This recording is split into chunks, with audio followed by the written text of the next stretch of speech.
Hi everyone. Today the chapter is Prominence of Socialism.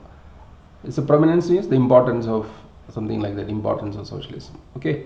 So we will read it 1.2, the prominence of socialism. Another series of factors which created a great deal of reaction was the coming into prominence of socialism. This was a direct critique of capitalism and was supported by some thinkers, while a majority of them were suspicious, indeed hostile too. The main figure who supported socialism among the sociologists was Karl Marx, who was not only an effective writer but also a political activist. In his political activism, he was different from the armchair social theorists who were against socialism.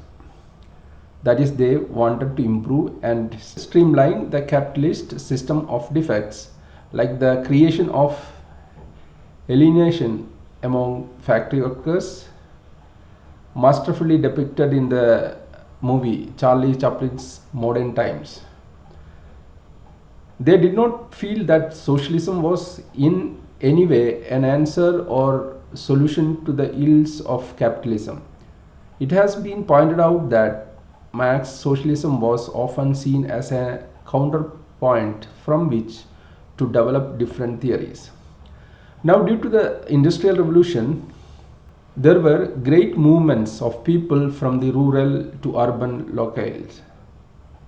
These phenomena of migrations, partly due to the opening up of jobs in urban areas, yet this means adjusting to the new lifestyle.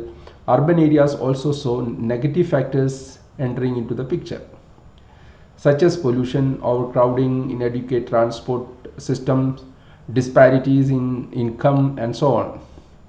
As a matter of fact, this impacted on the religious system also, with a plethora of cults coming up, and some of these even predicted the end of the world in the last year of 20th century, but this did not happen. It was not surprising that early sociologists wanted to emulate the physical and biological sciences in order to get them recognition, prestige, and create popularity for sociology. So we look at detail in the context of social theory. So we have seen something of the outer context of social theory, and we would do well to see how and in which ways the thinkers who were affected by these massive changes began to start theorizing within the ambit of the social environment. We now turn to the role of ideas and the relationship these have in the development of social theory. We begin with the impact of ideas during the Enlightenment in France first. During the Enlightenment, many new ideas were introduced and replaced existing ideas. Philosophy of the 17th century and science were the major moving factors which influenced the thinkers, intellectuals of France. Some names associated with this include thinkers like Descartes and Locke. Later, thinkers did not reject the grand system of these thinkers but sought out ground reality instead, so that ideas could have social relevance. This was very important if sociology itself was to have relevance and a presence in the analysis of society and social concerns, and bring about changes leading to social benefits spreading out to all segments of society. However, the liberalism of the Enlightenment had its own critics, or what is called the Counter Enlightenment, and it was the interplay between the Enlightenment and the Counter Enlightenment which made possible all the ideas and theorizing of early sociology.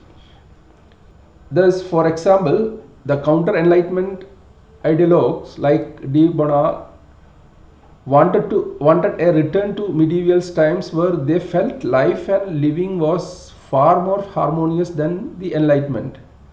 Such writers were against any progressive ideology and felt that both the Enlightenment and the Industrial Revolution were forces that destroyed peace, harmony, law and order. In other words, de Bonald was against anything that disturbed patriarchy and monarchy in France. In the next session, we will read individual versus collectivity chapter.